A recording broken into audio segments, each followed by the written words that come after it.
Hello, everyone, and welcome to enVision Together, going to our next level best. I am so happy to present to you today Chris Cochran, who has a wonderful story, a wonderful book that he's written that gives a lot of tribute to his son. And I won't go too far into that right now, but I will ask if Chris, if you will go ahead and introduce yourself to the audience in your own way. We'd love to hear more about you, and then we'll jump into all the rest. Fantastic. Thank you, Pamela. Thanks for having me on the show. I appreciate it and Sure. love listening to you. You do a great job, and I feel very honored to be here with you today. Oh, thanks. My introduction is I grew up in central Pennsylvania to a loving parents and a great family, and I feel very blessed that I had that opportunity. I ended up being fortunate to marry my high school sweetheart. We're still together today. We were Oh. blessed to have three children, Christian, Kate, and Nicholas. And we've lived what I would consider the American dream, right? My wife went to the University of Pittsburgh. I went to the University of Tennessee. I was an athlete in college, but we stayed together through all those times. And at the center and our core as parents was that we wanted to have children Mhm. and we wanted to live that life together. And so we got started on that. And ultimately, our first child was Christian, Mhm. and that's where I do most of my speaking. And when I talk is about Christian. Of course, I have two other incredibly beautiful children. They're wonderful.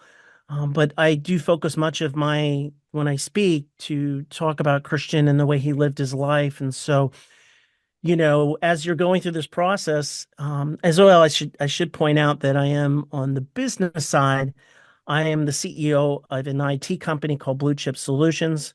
We're based out of Pittsburgh, Pennsylvania, but we are a national company. I Mhm. also sit on the board for Coeptis Therapeutics, which is a biotech company, a public biotech company.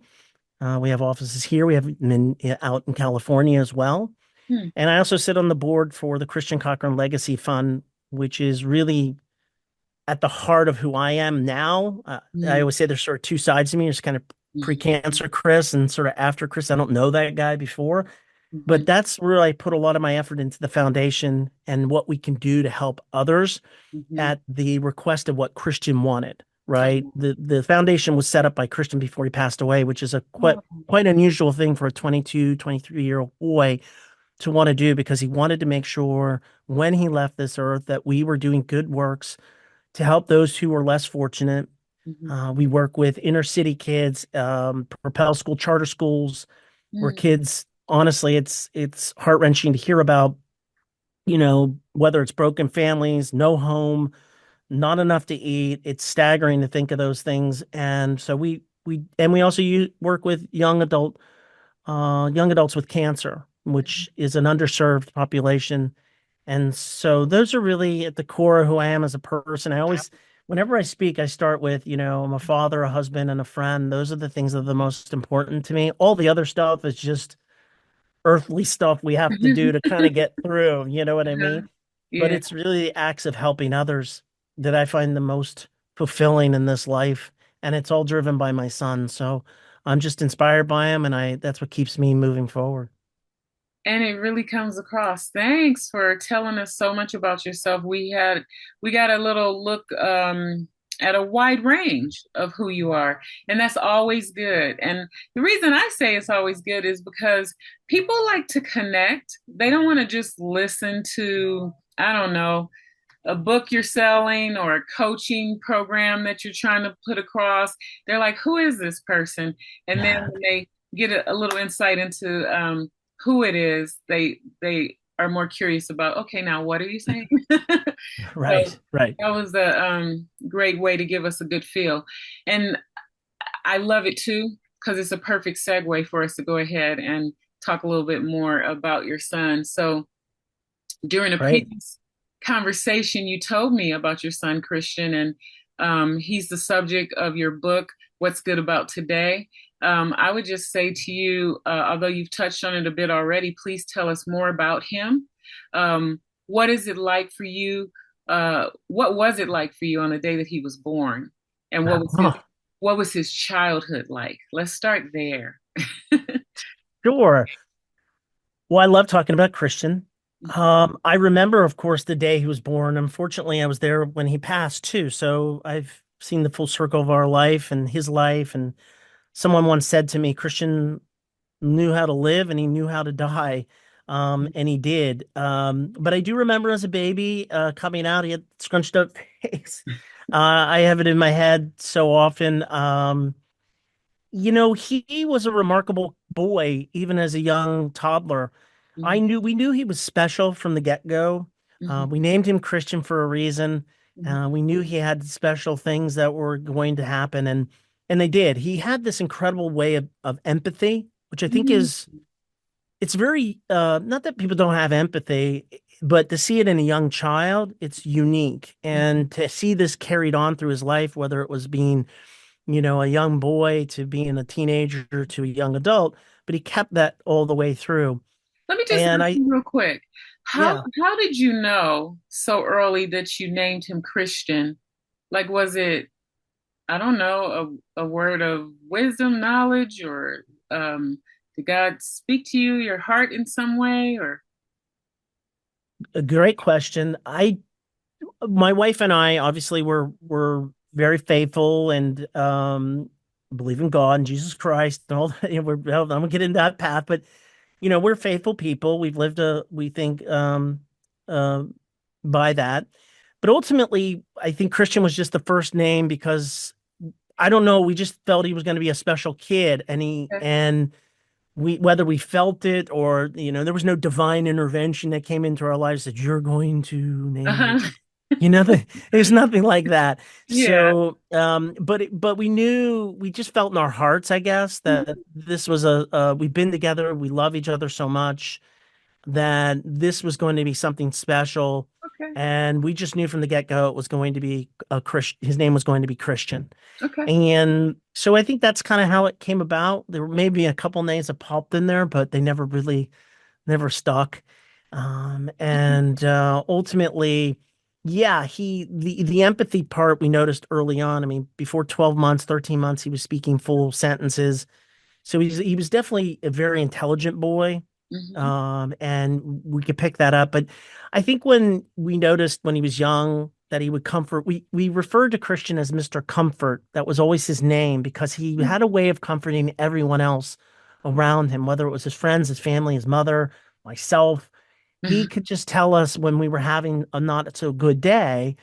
He would say, everything's going to be okay. Everything's going to be fine. He always took care of my wife, even as a toddler. He just understood this thing. And that grew into, I remember specifically the first day of school, kids rush to the bus stop. They want to get on that bus and we get the best seat, get next to the best friend. Not Christian. I remember this distinctly that what he would do is he would go to the bus stop and he would let everyone get on the bus, all his friends, so they could get the best seat. So they would be happy and find joy. He would then stand back and let those who had disabilities to get on next. And then he'd be the last person to get on that bus. And he always inevitably was always in the front of the bus, and nobody wants to be on the front of the bus, right? Because you're near the bus driver. No, who wants to be near the bus driver? But not Christian. He liked to be near the bus driver because he could have conversations, he could have discussions. And so, but that's how his mind operated, right? It's a unique trait that very, very rare, I think very rare people have, that he thinks of so many other people before he thinks of himself. And that carried on through his life to the very end. I will tell you that when Christian was diagnosed with cancer, and it was terminal, he was diagnosed with terminal cancer. He never complained one time from the moment that he got his diagnosis to the moment he took his last breath. Did he ever complain one time? He never said, "Why me? Why could this happen to me, mom and dad?" He did the opposite of why me. And that's why the book's called What's Good About Today, because it was Christian's daily reminder to us that we can find the beauty, we can find the wonder, we can find so many joys in every single day, even when things are difficult and challenging. And so How I old tried to was capture he? that. How old was he when he was diagnosed with cancer? 22. 22. Yeah, it was August 26th of 2020. So we're talking just 3 years ago, 4 years ago, diagnosis, passed away 3 years ago. But he had just graduated from college. Wow. He graduated from the honors college, and this kid was, of course, this his core is that he's the greatest and nicest and kindest kid, but he's extremely talented too. Hmm. And I always say I can hear Christian talking to me all the time when I start to gloat on him as a gloating dad, but he was the lead in every musical in high school and plays. He Really? was a lead in college and plays. And he'd been in a movie, So he was been very in the creative. you very creative. Thought he was uniquely himself, and what I mean is, and he loved all people. Did he want to be an actor? Yeah, he was actually scheduled to go to LA. He had things signed and he was going out there. He had Yeah. done some movies. He'd been in arguably one of the biggest movies, Hmm. the Batman movie. Hmm. Um, and he was a paid actor, so he had a talent and a knack, m because he had such deep empathy. And I think when you're a good actor, there's lots of good actors. There's so many talented people. Hmm. He just had the ability to become those people. He had that empathy to become a character. So I think that's what resonated in his acting, and Wow. he took on acting when he got into those characters, but he could easily step out of those things.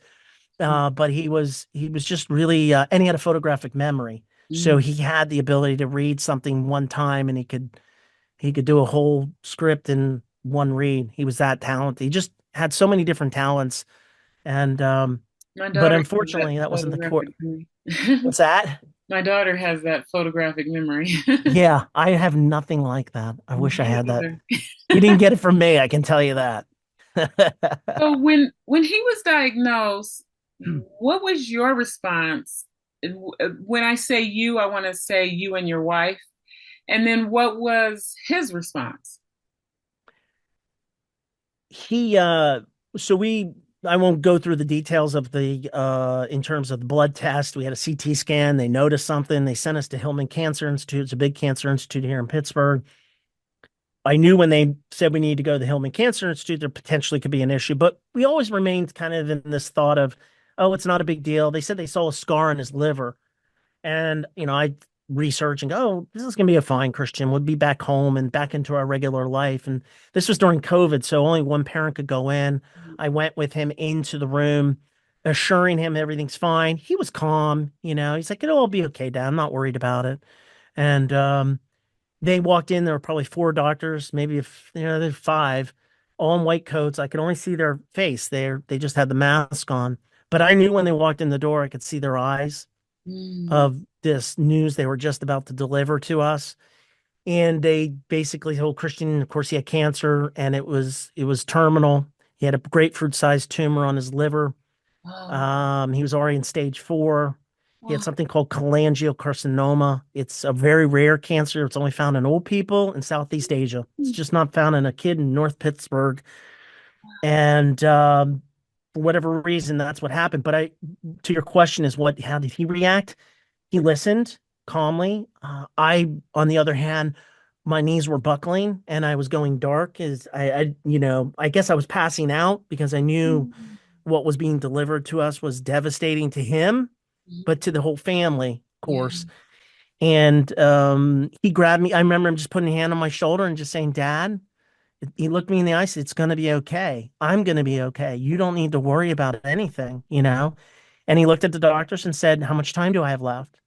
And they didn't answer him, you know, uh, but I think not answering, we kind of had a good indication. But I got to tell you, when he came home, he was as happy as could be. He's playing music. He's the same kid I ever knew. He thrived. He just continued to thrive, never stopped living.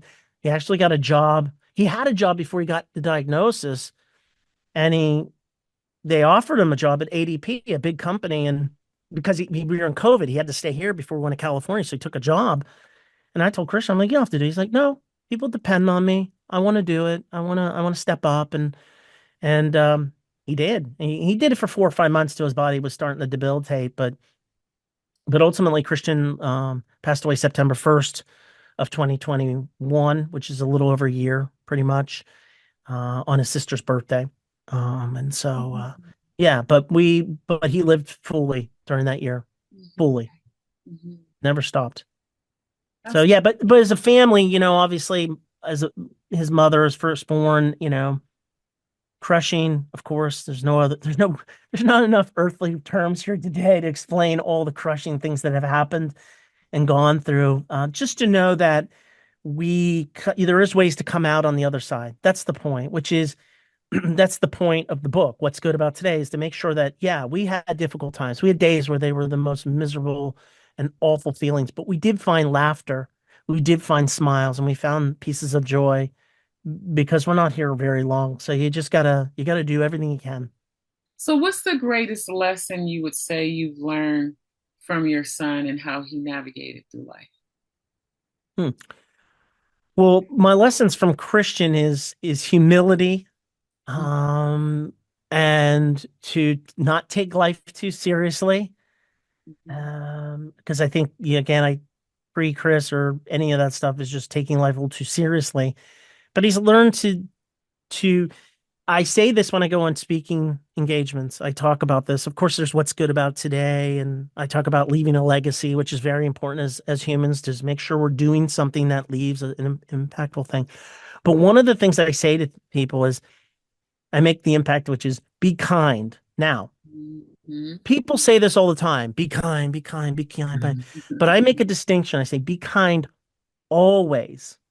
Mhm. Always be kind. It doesn't take any money. It doesn't take a ton of effort. It takes more effort to be not kind than it is to be kind to those, even when those are not kind to you. And so I think his legacy is the kindness level that he showed every single person, even in the face. And I've seen people be mean, be rude to him or what. He's the kindest kid Mhm. back to them. So he understood that. And I think I'm trying my best always to be kind, always.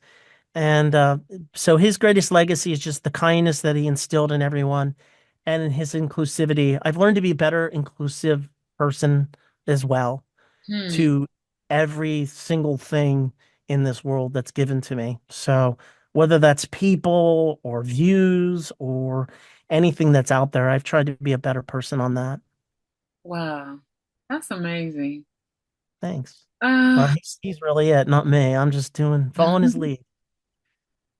I I'm reflecting on I lost my brother Mm, in 2010, and at that time I was presented with an opportunity to go work in South Africa, and my family and I all prayed about whether or not I should take that position, and I was very concerned about my brother because he was sick. We didn't think he would pass. We thought he was going to pull through, but I mm, was very sensitive to that, and I wanted him to play a big role in decision making. And when I reflect on it, I think my brother knew that he could pass away, but he still thought that the work that I was going to do was significant enough that I should go help these young ladies. mhm, And listening to you talk about your son, Christian, reminds me I'm so proud of my brother mhm. that he was able to make a selfless decision, even with that thing over his head that he could pass. Right. I happened to come back and surprise him and visited, and my brother lived in Colorado, and Mm, I flew into California, which is where my mom lives. mm. But we kind of tricked him, and my mom said, "Oh, please come and visit me. I really want." And he was like, "Mom, I'm not feeling so well." But his wife played a role with us, and so we all got him to come to California. And I remember I called him on his cell phone, and I was actually in my mother's room, and um, he thought I was in South Africa. And I was talking to him and I was saying, I think mom's having some problem with her lawn servicer. Will you try to take care of that while you're there visiting? And he was like, yeah, I'll take care of it. And I'm slowly walking closer and closer to where he was in the house. And when he turned around and saw that I was there, he cried like a baby. Oh. And I asked him, he's, and he thought he would never see me again. because at Hmm. that point he had started declining and he was thinking that he might pass. And I don't know. What did he pass from? It was colon cancer. Okay, And gotcha. he was quite young, not as young as your son, but How uh, old was he? he was 39. Still Um, technically a young adult, you know. yeah. Yeah. And I I'm don't know. sorry. I'm sorry for your loss. Sorry. Thank you. And the feeling is mutual. Yeah, no. Um, every Yeah. loss is so different. Mhm. Um, but hearing about your son makes me think about my brother. He had great character too. Mhm. Um, but I love hearing you share about your son because he did have a lot of unique things like that bus story. Um, just being sensitive to let other people get on first. I mean, who can't glean from a story like that? Oh, that's good. And Yeah, well, there's so many of them. There's so right, many stories. It's just from an adolescent's perspective. But your brother sounds like a wonderful person. Sounds like he had a lot of the Christian and him had a lot of similarities, right? The selflessness of hmm, thinking of others before themselves, right? I think in many ways, like your brother, I always like to think that we both, you and I, if we had the same circumstances, that we would react the same way. We don't know because we're not in those circumstances, exactly. but we like to think we would. But I always feel, I feel, I feel blessed to hear these stories or hear that your brother was like this because it's important to hear about people's selflessness in the world where there is no selflessness half the time, right? Yes. And so the biggest worry for your brother was not for himself. His biggest worry was you. His biggest worry was his family. Mhm. And it probably was that's the stress he was feeling. It's Mhm. not that he could not be here. Okay. I mean, word to the wise for everybody who's listening, we're all not going to be here, at some point in time. Yes. But the question is what you do with it while you're here, how you act, how you represent yourself. That's the things that last. Yes. And I think your brother clearly is a good man and sounds like he did all the right things. So it's really good to hear. And they thank you. Um, and they've taught us a lot by having them in our lives.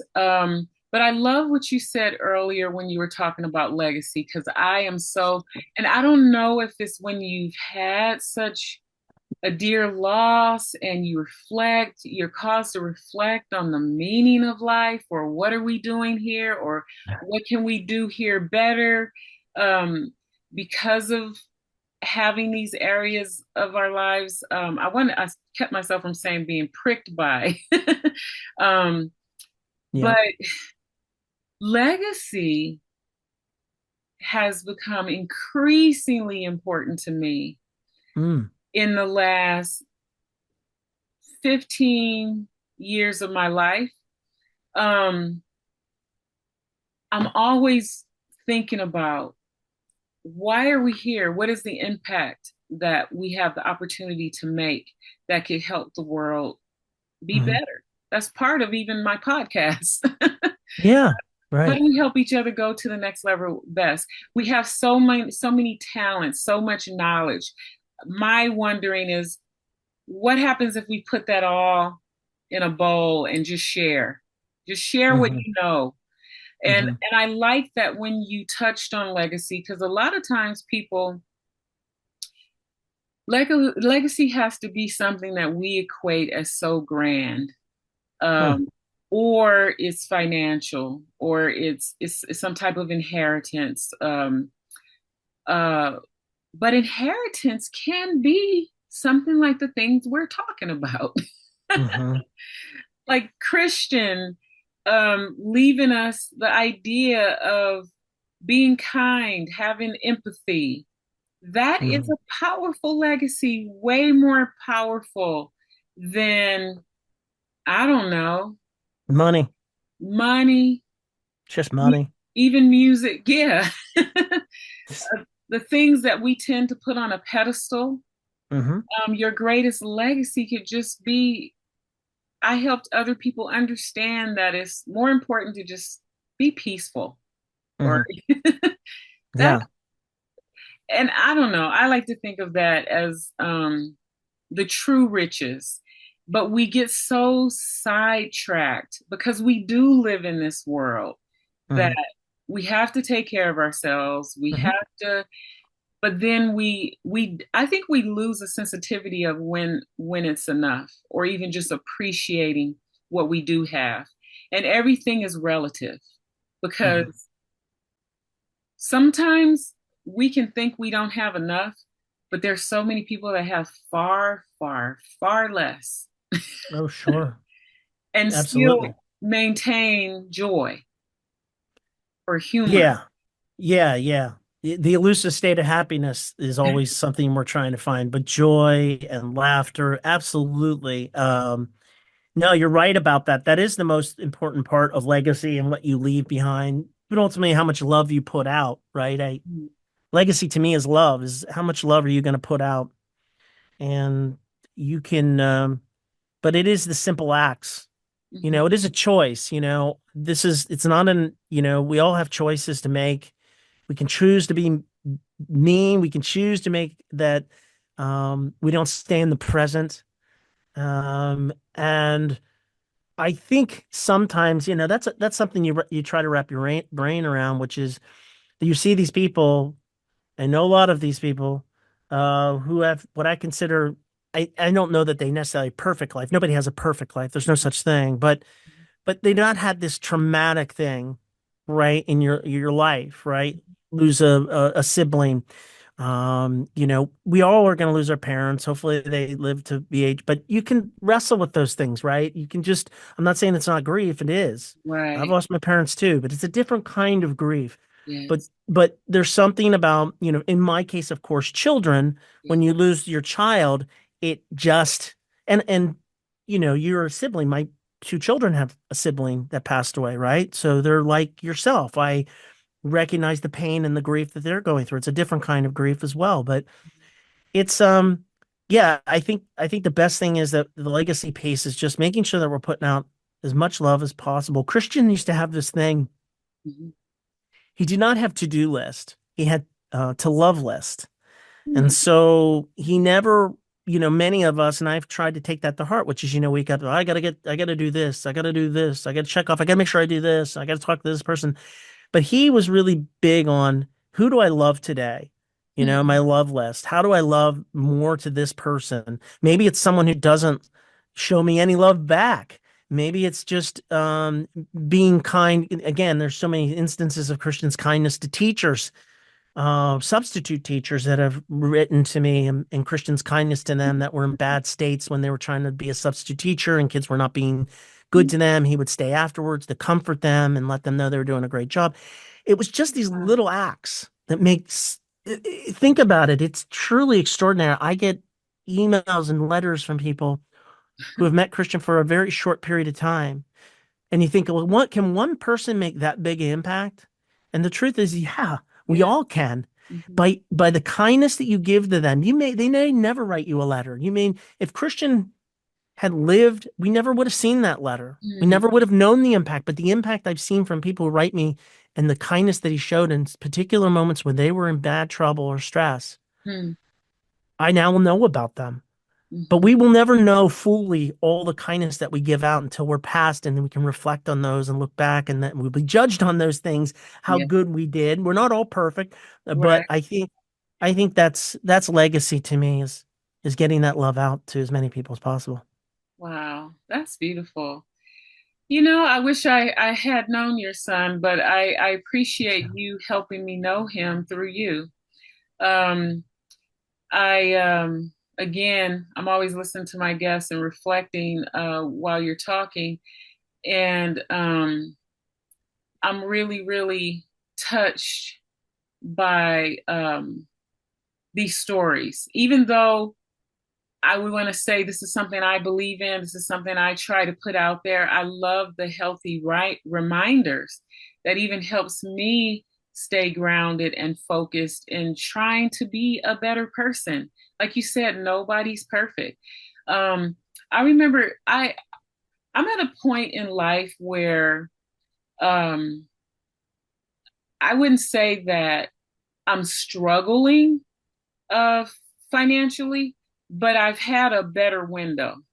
Hmm. And I'm saying that to say that I was faced with a challenge when things were financially more sound. I was faced with a challenge in life where a loved one was going through such a difficult time. And it was around health, but it wasn't like cancer. It was more like uh, anxiety, but it was severe, severe. Hmm. Um, and I remember thinking in that window, because of the way this person was affected by this, and then taking the wrong medication and that making it even worse. I remember saying, Lord, take my house, take my car, take my job, take all these things, but restore this loved one back to their normal self. The things that we consider legacy, like money to leave. Now, I'm not against someone leaving money if it's going to help your family be secure in the future and stuff like that. I think that's a good goal. But I think that doesn't override the things that we're talking about, though. I Hmm. think there's riches and then there's true riches. I think at the end of the day, if you've ever been through a real dark window, you know the riches that peace is. Sure. Absolutely. Absolutely. Sometimes you just want peace over So all I'm seeking is peace. a I'm always million trying to seek peace. dollars. Yeah. Oh, I'd take peace over $1 million easily. Yeah. So Easily. I like that we're collaborating to share this kind of message, and that we both have two beautiful people that's been in our lives that's help us understand some of these things, or that it's just good to talk about them. To look, I don't think I'm my best self every day. I don't think I'm the friendliest person every day. I don't think I'm the most peaceful every day. But I try to be. And Yeah. when I'm not, I'm thankful for the reminders Hmm. to help me get back centered about how I want to navigate through this life. Um, so I'm glad that you're on my show and you're helping Oh, me me too. put that Me out too. there. Well, Um, it's and good. I hope it's reminders for people. We're not saying to anybody, um, Christian is pretty unique. I don't even know if I could be a Christian every day. I'm the same way. That's why when you look at the book, and I'm not, it's what's good about today, a purpose-driven life, which Hmm. essentially is that I believe Christian did lead a purposely driven life, right? It's an example of how we can lead our lives. It doesn't mean um so I use it as in many ways it's a tool, right? And Yeah. that's all books are anyway. But it's a tool just to be able to recognize areas that we can all improve through the legacy of Christian, how he lived this life, how we approach things, how we approach others, how we give out that love as much as possible and think of others as many as possible. And I think, in your like you said, you're mindful, and you have to be mindful of who you are, mindful of how you put yourself out there. Absolutely, we have bad days and we're not the best selves, our best selves, and maybe we snapped at somebody and we did something, but you have to be quick to recognize it and say, "Hey, I messed up here. I shouldn't have snapped at you, or have maybe you didn't get that chance to do it, but you should be deep reflection of it." And I think that those are that's important to Hmm. have. I also think, one of the things that I think can help people is to remind them that um, you're not in control of your circumstances as much as you think you are. Hmm. Ultimately, God is in control of things. Hmm. You and I think you need to always remain humble before God and remind yourself that, hey, I'm not worthy of anyone's love. I'm just, I'm not worthy of God's love. I'm trying to get there. I want to be better at things. Right. And so I think the more we can do those, that can really help us interact and show more love to others deeply on a different level. Right. I was thinking about something. I learned a lot of lessons that changed me for the better, but it was attached to the loss of my brother. Mhm. It was painful lessons. So I got a little angry with God. Just want to be honest, because I was Me like, too. Sure, me wasn't too. there a way I could have learned this without the loss of my brother? Because I couldn't lie and say that I didn't learn huge lessons that benefits me, makes me in some ways a better person. But then I was kind of angry. Couldn't you have shown me that another way? You went through some Mhm. of that? Oh, absolutely. Mm, 100%. Still do occasionally. It's not that it doesn't pop up, right? mhm, Losing a child is like sticky glue. It literally is stuck to me. I can't shake it. I, I don't, I wouldn't wish it on, wouldn't wish it on the worst enemy possible. It's not it's the worst feelings. Yeah, but here's what I tell people about mhm, God. mhm. I have a relationship with God. Yeah. So, like any other relationship, yes, I have feelings. I'm a human. I'm not of any saintly, godly, I'm not in the other world. I'm here. So I get these feelings. And so the feelings are, yeah, I'm mad at you. Why would you Mhm, do this? I think it's less anger. I moved from anger. I don't really know that I ever had anger at God. mhm, I think most of my point in you, maybe you had the same thing. It's mhm, more disappointment. mhm, It's probably more harsher than being angry because I'm disappointed that you put us all in this position. I'm disappointed that you made my kids be raised without a tremendous brother, mhm. his mother's firstborn, that she has this deep connection with this boy, Right, to rip their hearts out like this, right. and rip my heart out, right? And rip Yeah. other people's hearts out. And to what end? To what end, right? But the more that I spend time talking to others like yourself, and I've talked to lots of people. Sometimes I go to book signings and I go to just for certain speaking engagements, book clubs, whatever it may be. I love just to talk to people. Mhm, And people tell me their stories. And mhm, those stories are horrible stories. They're mhm, worse.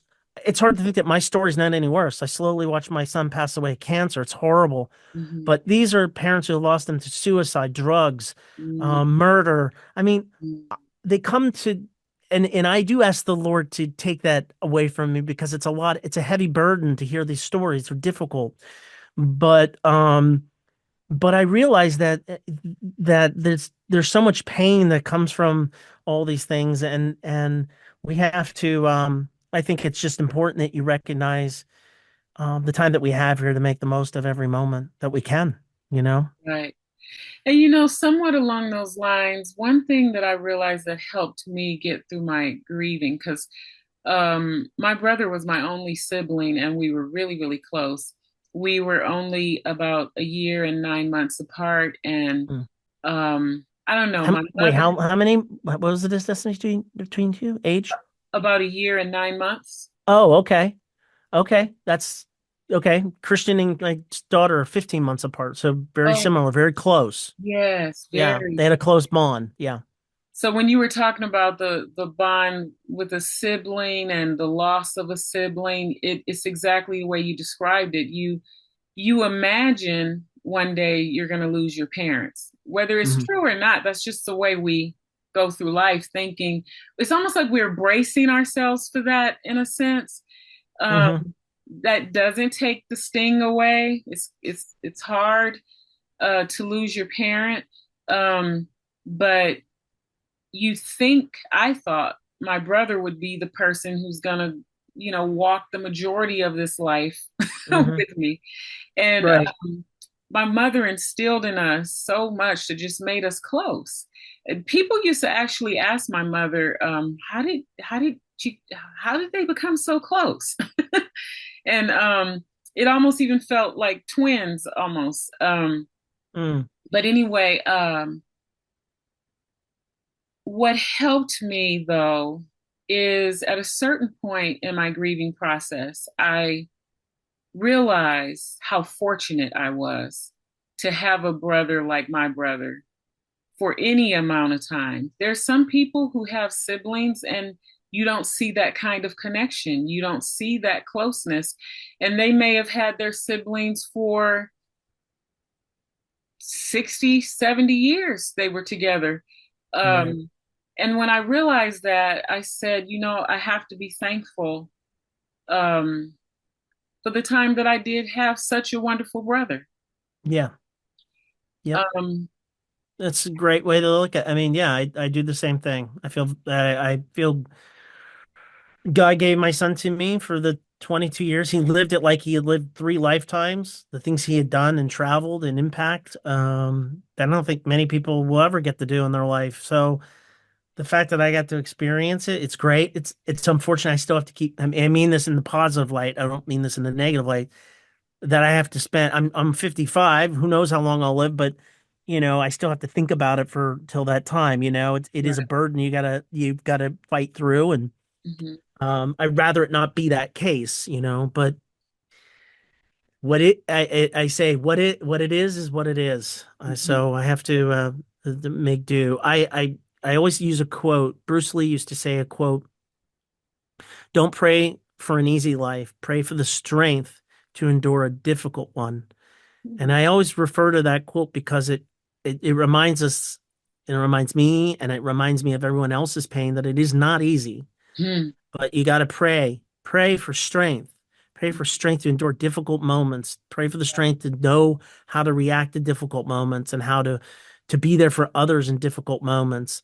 Um, I think it's part of the human condition of suffering. I think Yeah. suffering is an act of whether it's my suffering or it's your suffering. I have to listen to. I'm taking on your suffering, right? You're taking on my suffering. Mhm. I think those are suffering. Those are things that draw us closer um, to one another, of course, but closer to God. And how I think that's what I think when I look at meaning of life and intent. And so I think suffering is just part of that human condition that draws us closer. And I like so, that advice. I like that. I'm glad you shared Bruce Lee's quote. yeah, it's a Um, great quote. it makes me think of something a few years back, maybe a decade or so. I don't remember exactly. I had an epiphany in my own life. I realized that I was going through life. I'm kind of a well, I went from a point of when I was younger, I actually was a little depressed and stuff. But then I went through a time where I was like probably overly optimistic. Mm, And so when bad things happened, it was devastating to me. mm, Devastating. And I realized about a decade ago, give or take a little, that I got to stop going through life like that. I have to know that the suffering and the bad times is a part of it so I can stop getting shocked by it. And it's the shock of it that was throwing me so far off. Um, hmm and I don't even know how I got in that zone, but when I shifted to know or just to embrace that both is coming, and you have to have a healthier attitude around, just like when you're so excited when things are going great, you have to have a somewhat healthy attitude when it's not so great, to know that it's not so foreign, it's not so odd, it's going to happen. When I shifted like that, I think I get through it a little better. Yeah, I think that goes to the point of you're not in control too, right? You're not in control as much as that's why we get flustered, I think, as humans, right? We think we can control our circumstances, we can control the things that happen or the bad moments that happen. Mhm. we think we controlled the That's good things good. that happen. The truth is you're really not, there's a purpose to every one of us. I think another really great tool and I only learned this now, by the way. I mean, I learned this since Christian's passing, is I look at every person on this earth. When I talk to you, I'm talking to a Mm, soul, a person that has a soul that has been put here for a reason. And I spend a lot of time, if it means I'm out and I meet somebody, um, I really look at them very differently, mm, individually, and I wonder about their life. I wonder how their life has unfolded, and if I get a chance to talk to them, I want to know about their life. I want to know a little bit more about how they've experienced life, mhm. because everybody's charted a little differently and a lot differently. And so some are born into horrible circumstances and some are born into the best of circumstances, but turn out really horrible. I mean, there's plenty of them out there. And those who are born in worse circumstances end up elevating to the greatest of circumstances, right? And so I'm I'm I'm always interested in the soul of a human being, and I think the more you look at people as truly souls, truly, you can it makes you connect better with people too. I Overall, helps agree. you. It helps my soul. It helps my soul I agree. much better to navigate this life continually. Hmm. I'm a writer of nonfiction and fiction, and I think the reason I can write these fictional characters is I God wired me in such a way. I think even from childhood, I'm an observer of people, and I always knew that who I was looking at in the moment, I always knew there was backstory that created who I'm seeing today. Mhm. Um, and what you just said makes me think of that. But I also love, I don't know why, you said it earlier in this recording or episode, um, about knowing that you're not in control, Mhm. but it impacted me differently when you said it the second time. Mhm. It's like I had a better, I don't know, a bell ringed for me. Um, but Well, yeah. a lot of people will come to me and they'll say, "How are you getting through this?" Right? Because statistically, families don't stay together after the death of a child. They can't, and I get it because you can't understand one person's grief and another person's. You got your own grief, and you don't have time for their grief. Like, you know. But I was determined, and my wife's determined. My kids are determined. We're a very close family, very loving family to make that happen. But people ask me that all the time. They'll say, like, "How do you do it?" And like, look, once you realize you're not the master of all things, Mm-hmm. you'll do better every day. Just realize when things don't go well and all these things, hey, Christian, his Taoism is there's a whole chapter on Christian's Tao. Mm-hmm. Christian lived a life of Tao, which is just don't fight the river, the flow with the river, the currents, and not to always be battling the currents. I think most of us battle currents all the time. We're just Mm-hmm. fighting upstream. We're always trying to battle this person, battle this problem, right? When you just let it flow, Hmm. right? And that can be tough. I'm not here to tell anybody that's easy. Life is tough. Not everybody Right. needs money, but sometimes when you just let it go, put it in the hands of God, and just do the best you can, good things come your way. They usually do. They always do. You know, That's But that's the hard thing, when you lose a child to get to a point because so much prayer and so many people and so much activity went in to try to save Christian's life, but that's not, that wasn't predetermined. That's not how it was going to work. That's not how this works, you right. know? Yeah. Wow. Amazing. Thanks for sharing so much. And the whole control thing, it makes me think we're coming to the end of our episode, so I'm not going to go deeply along these lines, Okay. but it, I think the reason it really rang with me, so to speak, is I associated it with ego. Mm, Um, Thinking that like how much ego is involved to think that you can control everything? Right. It is ego. You're 100%, you're right. It's your ego. You hit the nail on the head. That's true. People, their ego's so big they think you control whether it's people, their circumstances. Um, and the truth is, yeah, you look at some of these people who, get rich or what. I mean, I don't know their story. I never know anyone's backstory, so I never prejudge. It's another probably the biggest issue I learned from Christians is judgment. Don't judge people. Hmm. I think he didn't. I still don't know how he did it. I still have no concept because I've always been a bit of a judgy guy. Hmm. It's not a good quality of mine. It's a bad trait.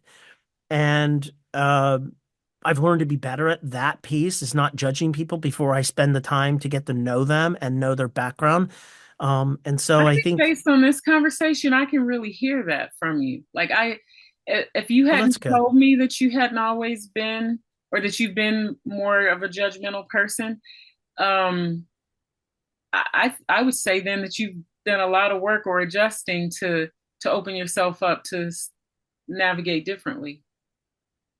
Yeah, I think the only way I could do this anyway is to be authentic anyway. I have to be my authentic self. And That's good. it's not that there's pleasant things, you may never dive into deeper questions in terms of how did things go after Christian passed and how good was I the first year? I wasn't. Not when I say bad, I was just, I was not really mentally together, right? I was drinking and I'm not a drinker. I don't even drink. But I just did, whether it was to take a drug to put me out or Hmm. whatever. I just wasn't. You're It was getting like, through it. yeah, I was just trying to figure out how to get through what was going on, right? You're numb. But I think, yeah, I think there's much in what you said. You just got to, be authentic at the end of the day. You got to just always be yourself, Hmm. and I can honestly say I don't think I was the truest authentic self prior to Christian by any means. I had more judgments on people. I had more judgments of um, different things. I was trying to keep up with the Joneses, just you name the Yeah. acronym of it all, but it's not, I don't care It's about the any of that world and stuff. society we live in that we get caught in this race that we don't even know how we got in there. Um, Yeah, I think we're kind of groomed for it almost by society, that's true. the messages we get, and hopefully at some point we start thinking for ourselves and different Yeah. things happen in life that helps us just reground and and focus again on what's truly important. Not that those things are not important. Trying to keep up with somebody else, that's that's not a good place to be. But Hmm. um there's so much more important things that we, while we're trying to keep up with the Joneses, we're overlooking those things that are actually the truly important things.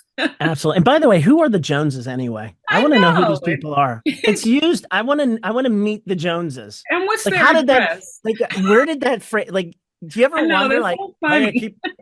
keeping up with the Joneses? Who are these Who people? I are gotta these meet the people? Joneses. That it got created somewhere. I just wonder Right. where that day came and it got That's so passed funny. down this phrase for everybody, you know? Right.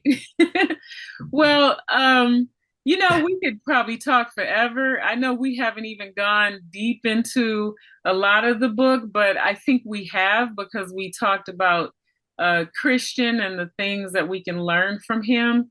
But I do want to say to you a couple of more, well, I want to ask a couple of more questions. One is a question I ask every guest.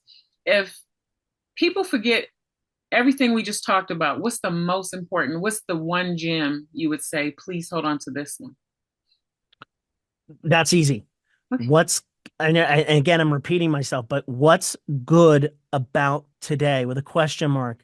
Wonderful. I want, if there's anything anyone takes, is to make sure you do this. I'll tell you why it's good. You can do it in the morning. People are like, well, what am I supposed to say? What's good about it? At the end of the day? Like, no, you can say what's good about today all through your day. Mm-hmm. When you're having a moment where it's not good, you Mm-hmm. can say, all right, what's good about today? Oh, okay.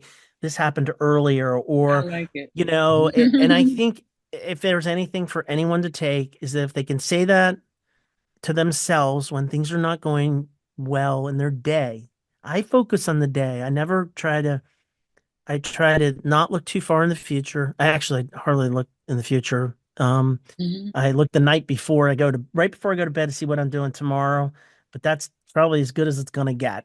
Hmm. Um, and I try not to look in the past. So just focus on today. Ask yourself that question. I think if you ask that question and be conscious of it, you can do better. We can all do better.